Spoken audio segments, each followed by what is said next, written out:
Okay, welcome, friends. Wow, we dropped our first episode, To Die or Not to Die. What an overwhelming response we've had. I must say, a lot of you were moved with emotion. In fact, some of our friends said it was so emotional they had to pause it and come back. So, you know what?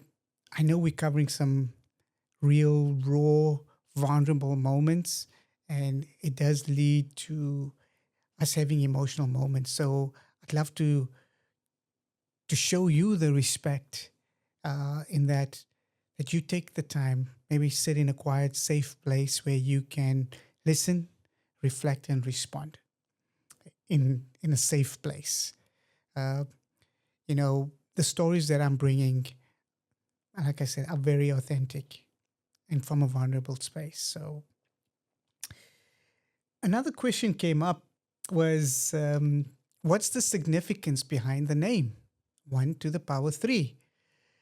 So I thought I'd give you a bit of an explanation into how I came up with the name of 1 to the power 3. So in my journey, which I discussed with you, I had a lot of epiphanies. They were spiritual, they were emotional, they were mental, and they were physical. And, we as human beings, we are a tripart being. We are a spirit being, spiritual beings, right? We have our soul, which is our mind, our will, our emotions. This is where all of our reasoning and our decisions are made, are taking place. And then we dwell within a body. So you are not what you look like. You are really the treasures inside of you. And in order for us to be complete and have this oneness, we have to function in all three facets of our being. And hence, 1 to the power 3, making us more powerful, making us, we are powered to empower those around us. We have raised a few questions in our first episode, and we'd love to hear your responses. So if you can respond within the comment section of each episode, we'd love it and we'd appreciate that. And also provide us your feedback, how we can learn, how we can improve, um, because we want this really to touch your hearts. I'm not really going for big numbers. All I want to do in this is to touch one individual that finds himself in that lonely place.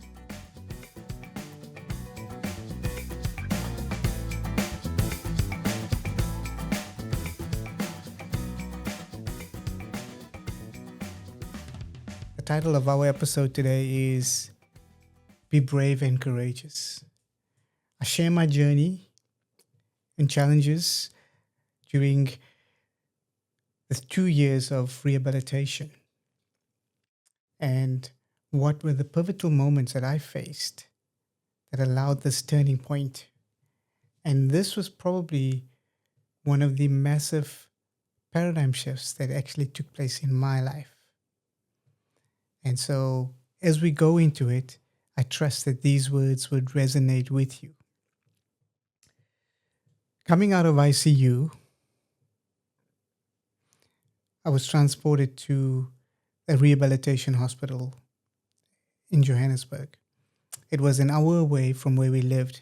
This meant Jackie had to travel early in the morning, spend the day with me, uh, bring the delicious food that she's made, and try to get me to eat something. Because during this time, I had lost close on to about 30 Ks. So I was literally just skin on bone, not able to eat. And she did whatever she could. She made all my favorite meals that I love. My family would prepare some meals and bring as well. But when you're going through these traumatic situations, your appetite just falls away. You're not able to sleep. I found myself sleepless nights, crying myself, trying to sleep, thinking about everything else in my world, crying for Jade and crying for Jackie, for my dad, still grieving the loss of my loved ones, my sister that had passed away a few months ago. So all of these thoughts begin to just compound and build. and take me into such a dreary place. It's a torment, it's pain, and it's ugly. And the more I think about something, the worse I feel. So, friends, when we have a myriad of thoughts running through our mind, drawing us in different directions to and fro, we don't know where we're coming or going. We're filled with such confusion, such turmoil within inside of us. We find that we become our own worst enemies. How do we develop a coping mechanism for these thoughts?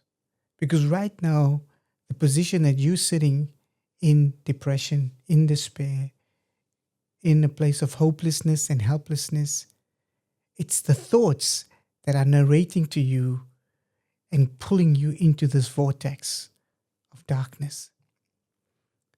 How do we develop this tool set to empower you? I did not know how to deal with my thoughts at this time. They kept on dragging me into a deeper, darker place. I tried praying, I tried crying. Whatever I did, I would always find myself in that place, and I never knew how to deal with it. And this became a fight. Was I going to give in, or was I going to give a fight? Lots of tears, lots of regrets. Oh, and the what if questions. What if I haven't done this? What if I didn't do that? What if I just didn't take the call? What if I stayed in bed? What if I listened to my wife? All those what if questions just didn't make me feel any better. For those 3 months that I was in the rehabilitation hospital, I cried myself every night. I cried myself to sleep. It was painful. When I got home after the 3 months, I was faced with the reality of the carnage, of the destruction that I wreaked upon my family. Yes, it wasn't their fault that they were thrown into this tsunami, hurricane, and earthquake. And one particular day that I was busy at the rehab, I remember we had to crawl. Remember, I battled to even sit up. I could not clap. And now I had to crawl, learn how to crawl again. This was painful. I was in excruciating pain, and I had to do close on to 10 laps within a small area just of crawling. I got to about the 5th lap, and I can remember just the downward position that I had, my head hanging down, my entire countenance just being low and down, and I could not bear this. Again, surrounded by the shadow of death. In this pain that was not just physical, it was mental, it was emotional, it was torture. And I wanted to give up. Suicidal tendencies that I faced was beyond mention. And you probably find yourself in that same situation. How did I come out of it? It was an external force, a powerful external force. And this voice uttered these words: "My son, be brave, be courageous.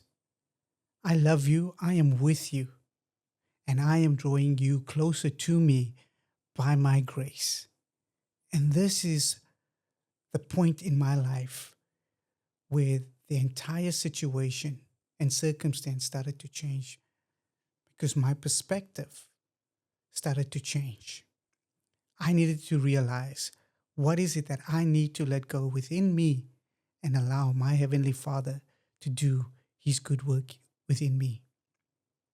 So His voice, the voice of my Heavenly Father, came and confirmed my identity as His son. And within me, confidence started to well up, courage and determination, which allowed me to take my next step forward. And from that position of lowness and just despair, I begin to lift up my head. I begin to straighten out my chest and my shoulders, and breathe. And I haven't felt like this in such a long time. That was a paradigm shift of epic proportions in my life, because I drew confidence from that still small voice. So who was that still small voice? That to me was my Heavenly Father, reaching out to me, confirming His love, confirming with me my identity, that I am His son and that He loved me. That gave me the confidence. That gave me the courage and the determination to take the next step. So when we breathe, as we sit in this podcast is not meant to be a religious podcast.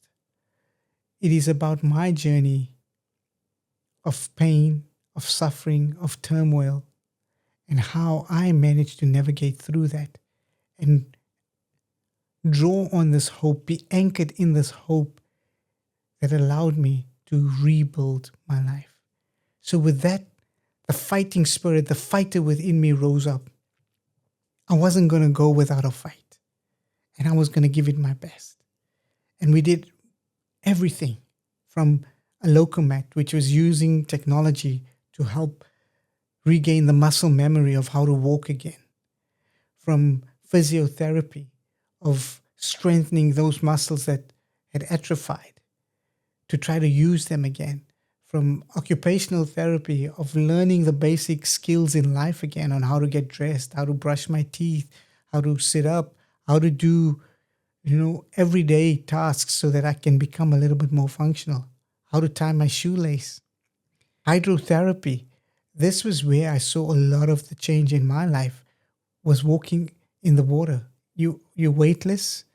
I could stand up, use the rails and walk within the water. There was techniques and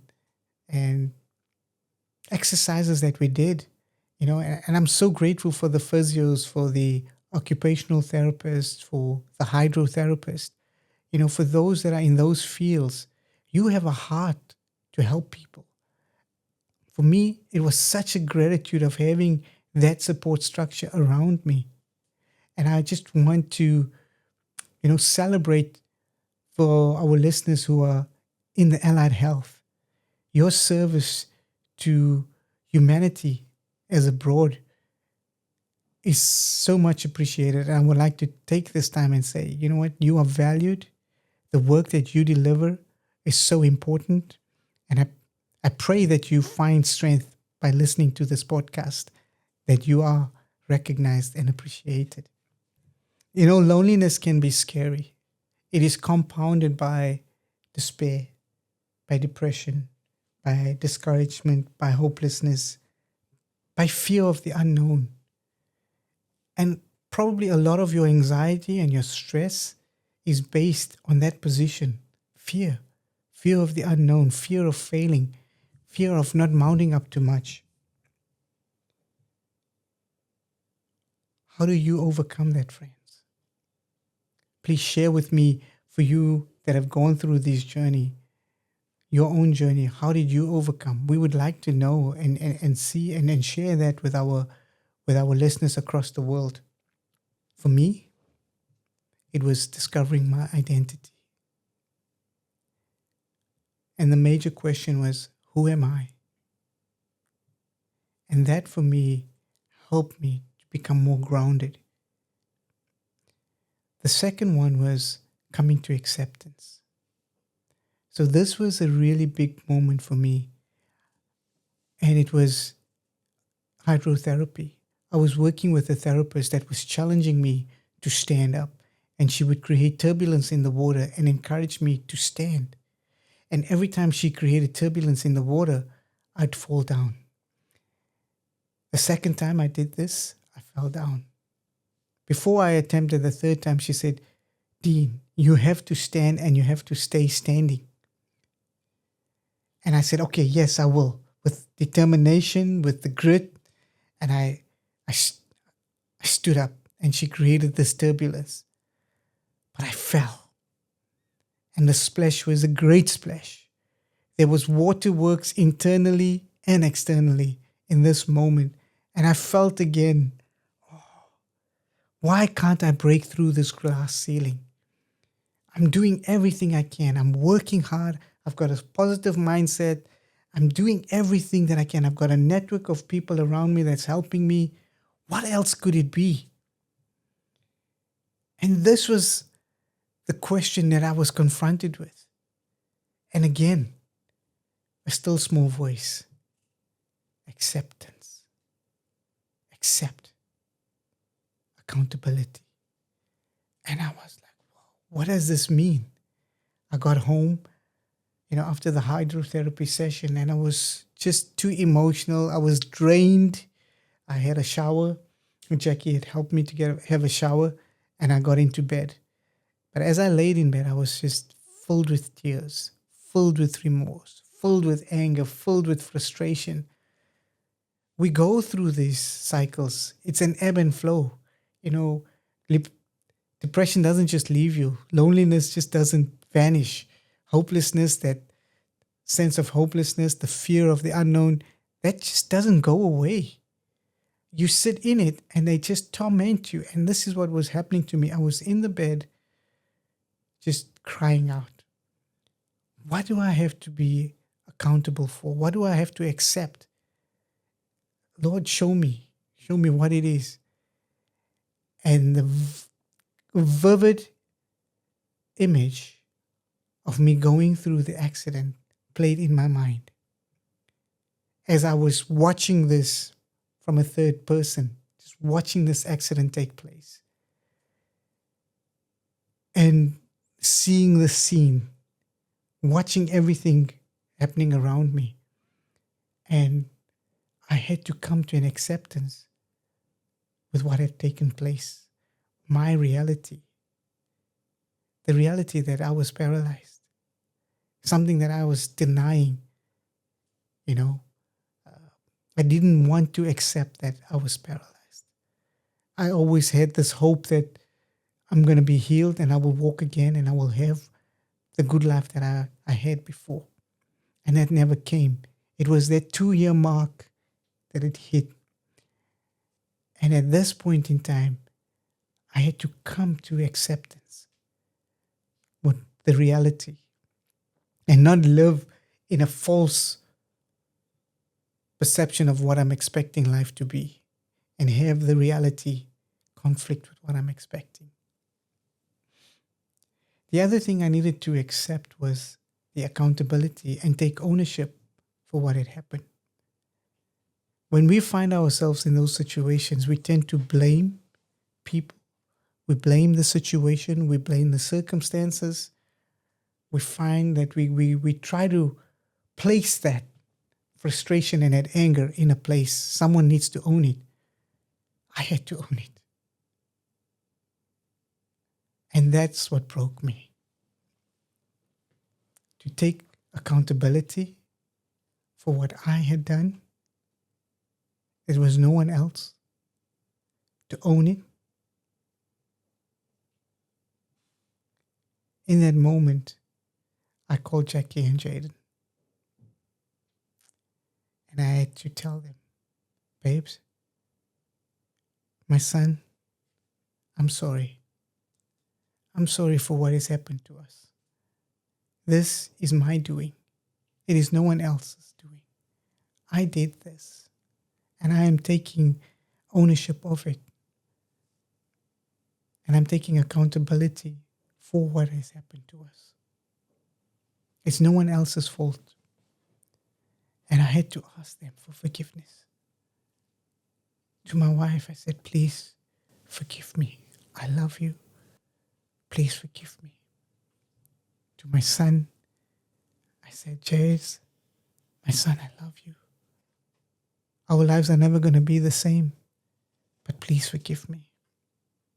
If we stick together as a family and walk this road together, we can make it better. It will become better for us. And this, my friends, was the turning point for us as a family and for me as an individual. These 3 pillars became pillars upon which I built my life and my recovery towards healing. Discovering my identity, accepting the situation and accepting accountability, and then forgiveness, receiving forgiveness from the Father for myself, forgiving myself, and then seeking forgiveness from the ones that I love, my wife and my son. So as we round off this episode, I would like for you to take these 3 pillars that I've discovered that help me to healing and maybe make a note. Your identity, do you know who you are? Forgiveness, acceptance. First, accept the reality of your situation. Accept the help around you. Take ownership. And then forgive. Receive the forgiveness of the Father, the Heavenly Father. It's only once you've received His forgiveness are you able to forgive yourself and to forgive those around you. And that, it was so powerful in my life. This is where the rebuilding phase started to take place for us as a family. And we could move not just forward, but one step at a time, knowing that each one of us are on a separate journey. So dear friends, these 3 pillars in my life of identity, acceptance, and forgiveness was the pathway to me demonstrating how I can be brave and courageous. And so to you, I pray that as you take these lessons that I'm learning and implement it in your life, that you will take steps forward to being brave and courageous. Wow, thank you for listening, friends. It was quite a powerful episode, how to be brave and courageous. So there have been some questions that we've asked. I hope you've taken note of it. If not, it will come up on the screen.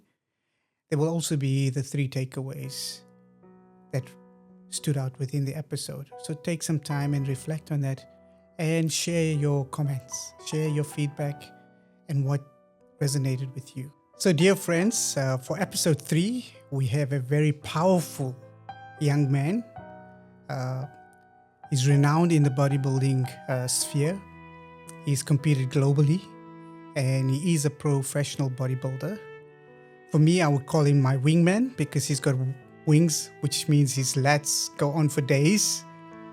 But also, behind all of that power and the big physique, he's a gentle giant. And he's well known as Callum Hintz. I know him as Callum Heinz. So Hintz or Heinz, you decide. He likes Hintz, I like Heinz. Thank you very much. Look forward to seeing you next week. Bye for now.